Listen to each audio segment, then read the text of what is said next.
Welcome to a Wrinkle in Time movie review live.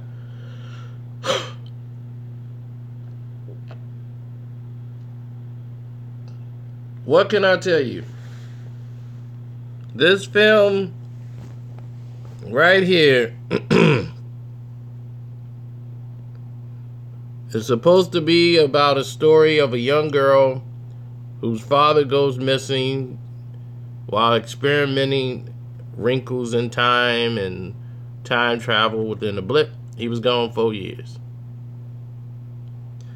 And during his absence of 4 years, his daughter becomes rebellious. No guardians, parents there to tell her what's what. So she starts rebelling. What's up, Randy?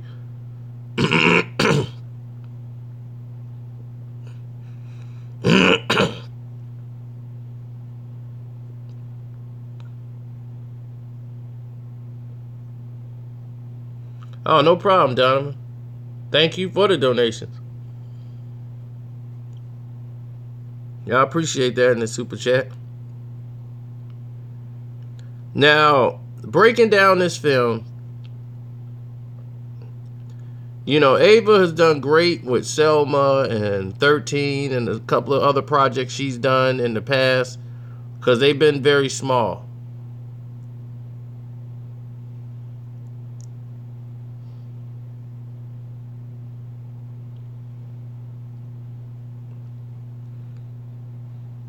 You see what I'm saying? All the movies she's done has really been smaller projects. Disney gave her a huge big budget for this. The Oprah magazine, everybody is a part working with Disney, and you're putting yourself in a position where this was too much for you to do. When you look at the table and you start to see it, and you like, man, this is gonna go as the first big budget bust in the whole Disney thing right now. Oprah Winfrey continues her string of bust films as being a powerful television figure. Just shows, well, happy birthday to you, Domo. Just shows that it doesn't normally, equivalate over to the big screen. A Wrinkle in Time it's a boring story. See, that's the problem. When you have a boring story, it kind of makes for a boring. I've never read the book, but the characters are so undeveloped.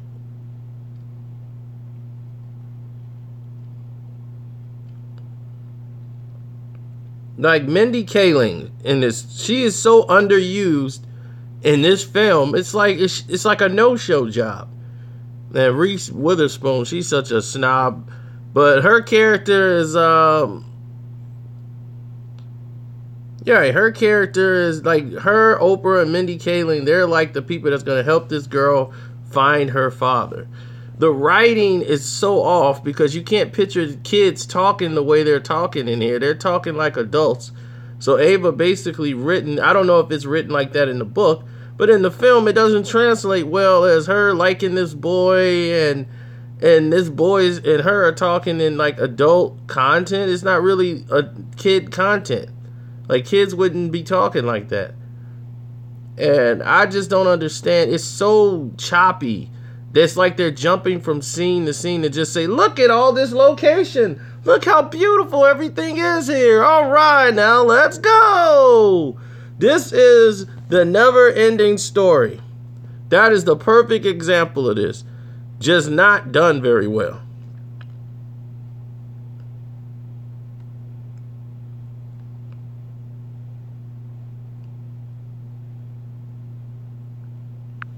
It's overdeveloped.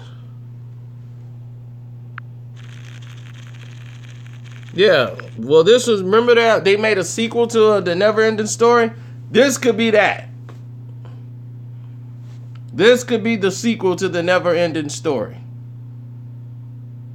Because you know how garbage that was as a kid? That is exactly how the Never-Ending Story is. And this movie takes a lot from the Neverending Story. And if you ever see it, hopefully it's on cable, then you'll be able to understand it. I feel bad for Ava in this more than anything, because this was like her coming out party. Because she turned down Black Panther. Black Panther was offered to her first before they went to Ryan Coogler. They offered Black Panther to her and she turned it down. Thank God for that decision.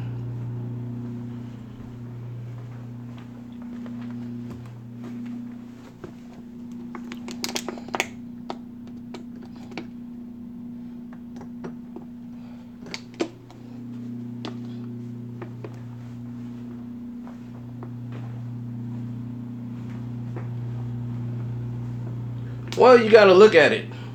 Oprah, last time she put out a movie, they really didn't do that well. And their eyes were watching God. She produced that with Halle Berry. That went straight to national, like television. Didn't make it to the movies. And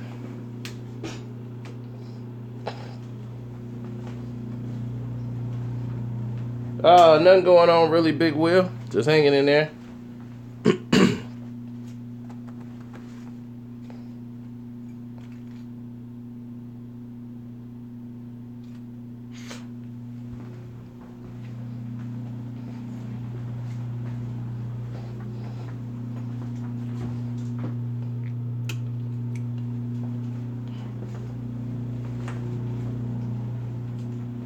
Well, Beloved flopped. Exactly. Whoopi, I mean, not Whoopi, but Oprah has been surrounded by a lot of flops.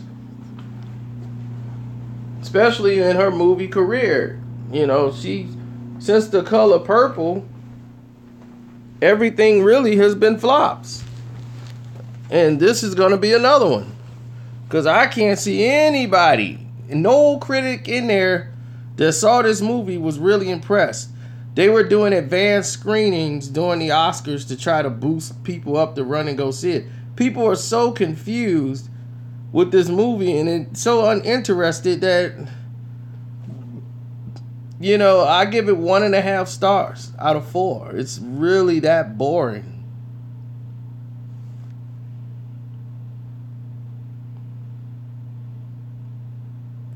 The Butler was okay. But The Butler didn't really make any money.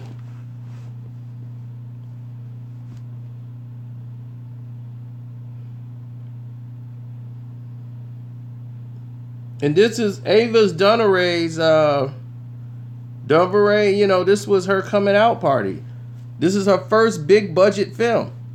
You know, she did good with Selma and everything else, and everybody was waiting for her. She did 13. She normally works with smaller casts, smaller, you know, and then Google, my goodness, she got to get a better scroll, you know. She did great in Concussion with Will Smith, but my goodness. Yeah, I know. I need an award for sitting through these boring movies, man. This has been terrible.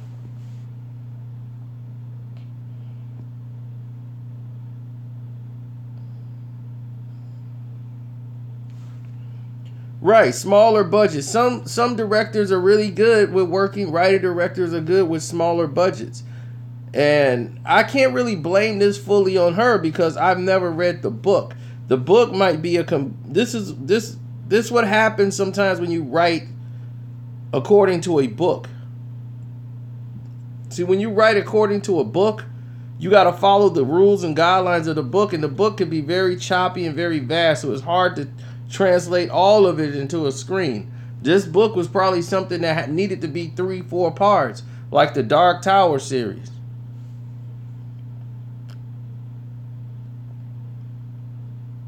All the sets and costumes, this is well over $100 million budget.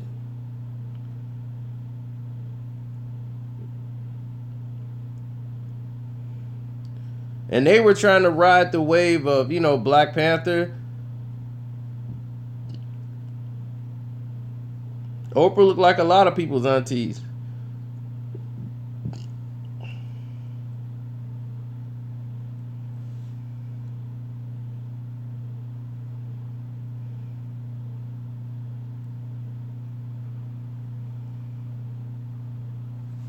Right. Some books don't translate over to film.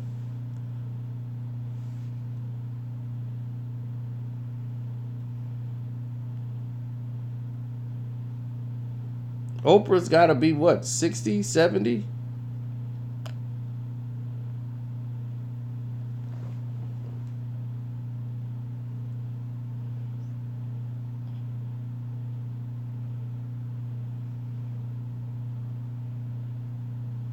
I don't know. I think A Wrinkle in Time is going to make some money the first week, but the drop off rate for the week 2, because the kids weren't even interested. The kids, this wasn't a book that a lot of kids read. And people will be interested for a little bit, but then they're going to fall out. This is not, they're looking to grab the teenagers more than the little kids. Most of the teenagers, they don't want to see this.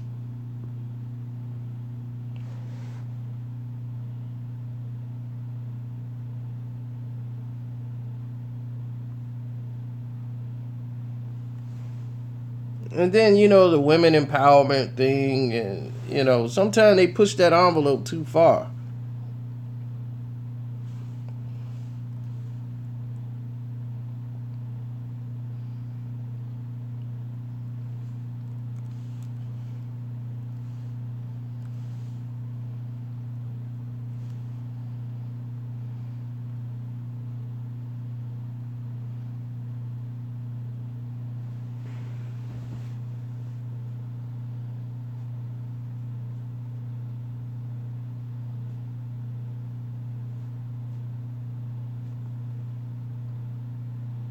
Oh, well, Oprah right now, she's going to use the Harvey Weinstein and jump down his throat and how he used to bully her.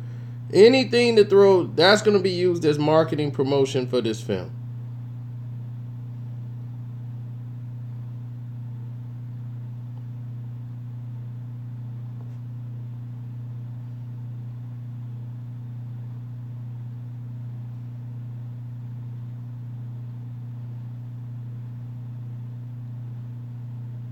Now, she goes, like a couple hours ago, she was on Twitter.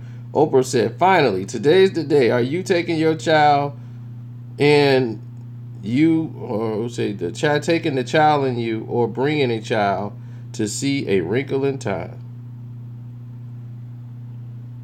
That's what she wants to know.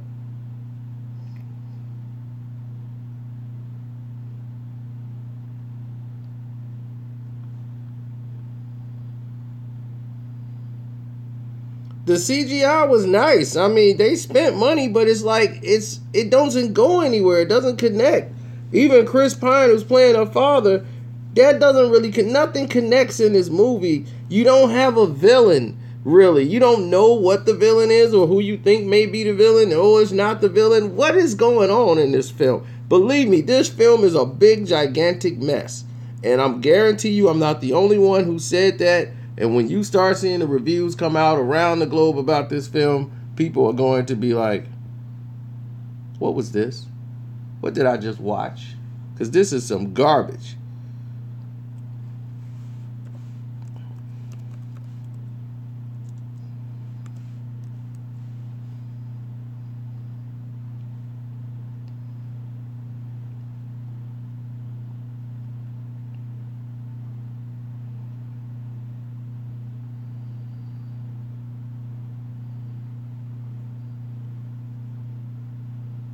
Well, she didn't quite have that. Oprah doesn't need to have a big budget blowout film, you know?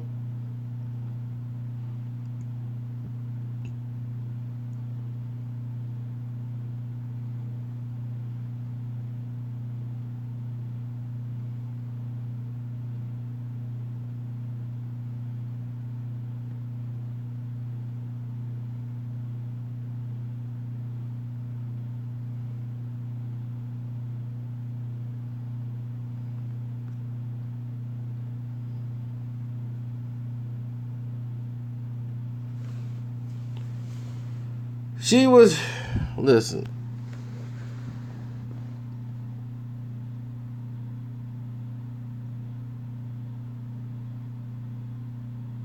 She was in The Color Purple. Then she did the miniseries, The Women's Abuser's Place.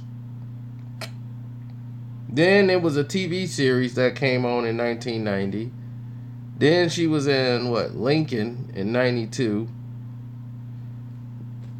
And all of these was television.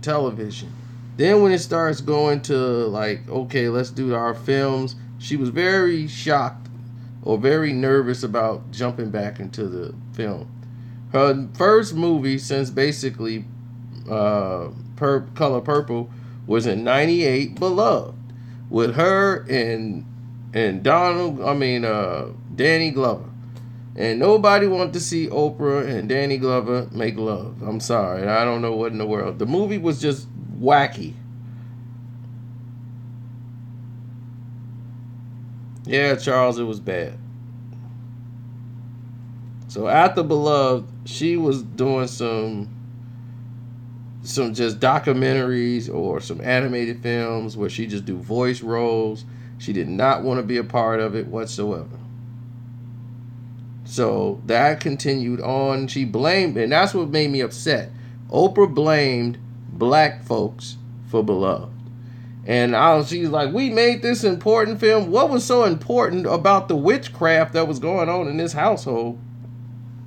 Or this girl thinking she's seeing her daughter that was all deceased, and she was pregnant, and it was all kind of craziness. Beloved was so nuts, believe me.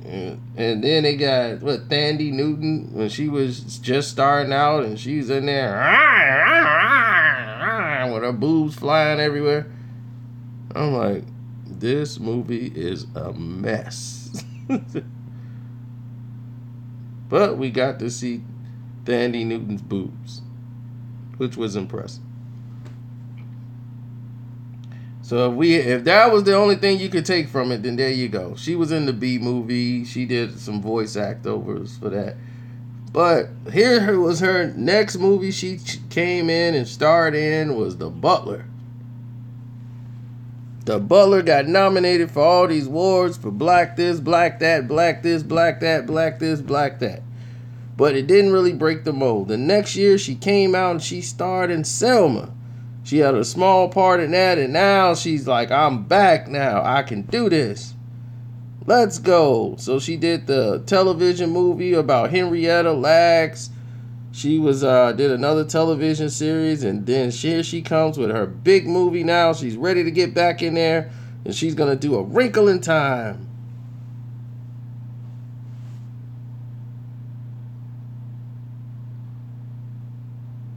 Oh, Sheryl Lee Ralph she was basically blackballed out of the business a lot because of her morals and what she stood up for in principle. For when they had the Moesha show, how the networks ruined it by ruining the husband and everything else. It was terrible. And he was like, why would you take a good man like this and make him an adulterer and have a kid out of wedlock? Like, why would you want to destroy this man like that? You don't do that with no other character, but you choose the black character, who's a minority character, to do that with. I've never saw them, and that's why she ended up leaving the show. She came back for certain episodes, but she left the show.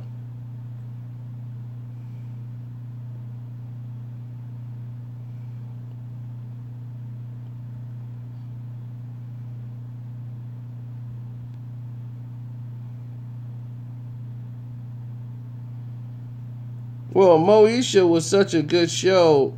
The show was dead after she left. Because the people were just there for the check after that. Everybody was just there because it was a good check. But Moesha is what most of these young girls now who are in their early 20s, they came up off Moesha. They watched Moesha episodes, and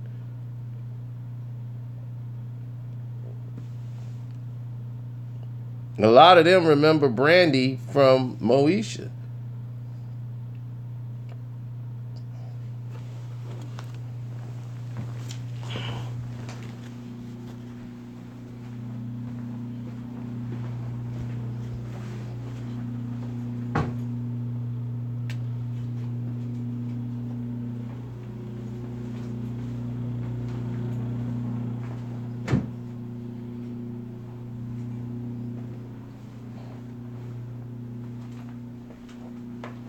Countess Vaughn. Yeah, I mean, a lot of things happened with Countess. She ran into a lot of discrimination because of her size. She had to lose some weight. There's a lot of stuff going on with Countess, and she was just trying to live her life. And when they had her and Monique, and they had their show, you know, it was a good show. I liked the show. I thought they should have kept it going.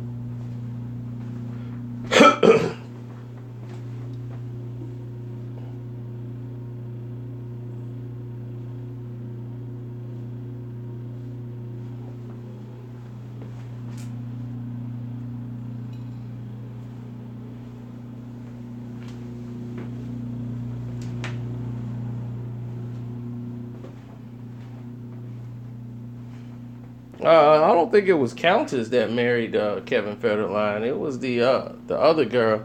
What's her name? Shay. She was her friend on Family Matters, I believe, or something like that. But it wasn't Countess Vaughn.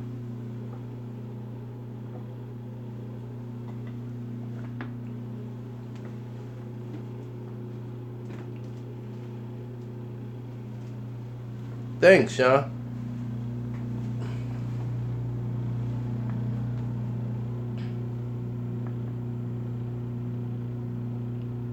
MC Mafia. I don't even know what that is, to tell you the truth. I've never heard of it. But this is what kills me about that, is the fact that everyone has a problem with the mob and mafia and everything else that they claimed, like they were so bad and they did this and that. But who makes more money off the mafia? They promote the mob all the time. Why? Because they did crimes, they killed people, they did everything else. So does gangs. So the mob is nothing but another gang. They just dress better and wear high-priced suits. But yet, the mafia is okay. We could talk about the mob.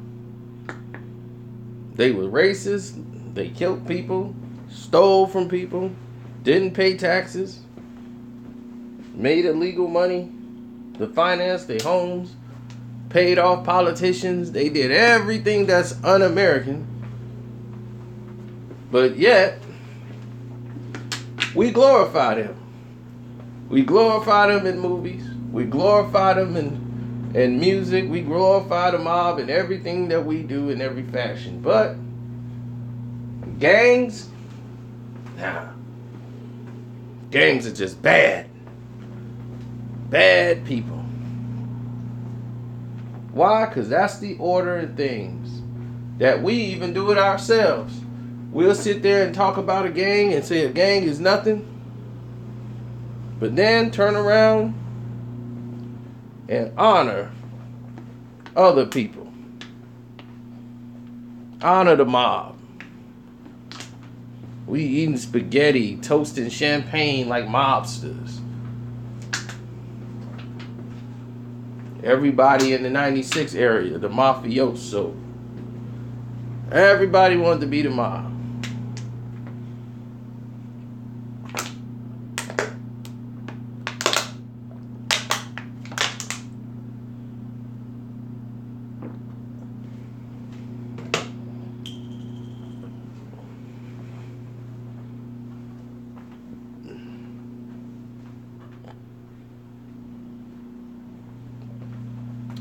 I'm not going to tell you that everybody, like every member in the mob is racist. It's not necessarily true. Just the core foundation of it was built at a time where most people were very racist. So when I say mob, I'm not talking about modern age now. I'm talking about even back then.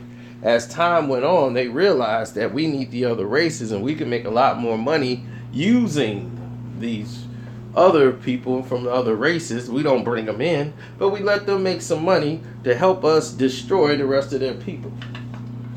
You see, the mob also got involved in drug pushing. You see, their thing was, we don't want it to come to the Italians, but let the minorities kill themselves with drugs.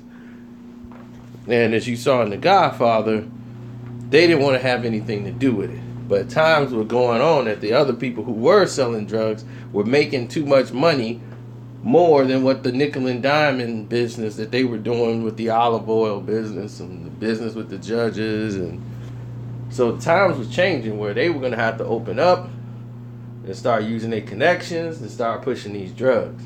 So the mob started pushing the drugs. And once the mob got heavy in the drugs, just like in everything else, you can't just put drugs in one area and think it's gonna stay there. Nope, drugs is all in their whole mob. Everybody's out there coked out of their mind doing all the drugs that they supposed to be selling, killing each other, robbing people, breaking laws. Then it's anarchy. Everybody's snitching on everybody because they own drugs. And everybody's going downtown. So now all the big mobsters was dead and in jail.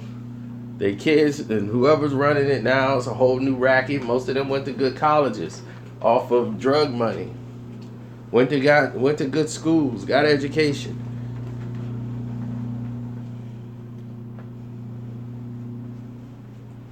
But the rapper was the problem. The guy who rapped about it, he was the problem. But the people that actually did it, they weren't. I don't understand that philosophy, the math that was involved in that decision, because it makes no sense.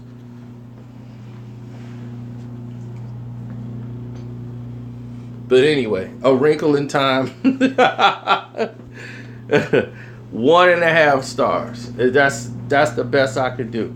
I'm finna try to go watch some real movies today and get away from this NBA and all this other crap that's been going on today. I'm out. Oh, that was my guy there, F.A. Ah! Ah! Ah! From Godfather, yeah. Godfather's my mother's favorite film of all time. It just happened to be.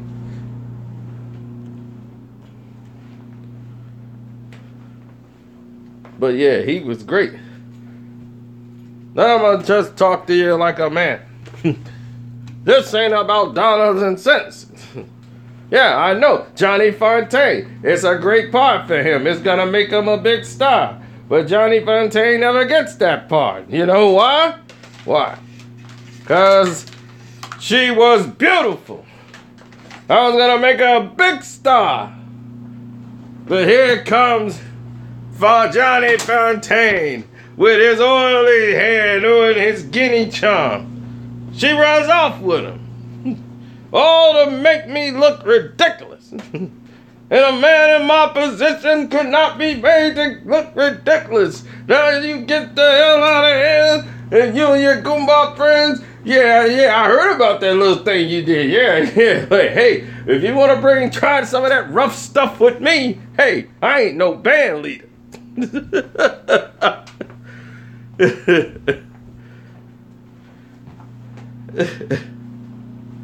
So,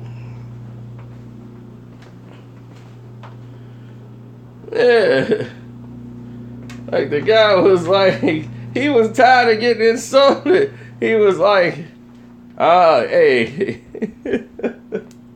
he was like, look, I'm not a terrorist.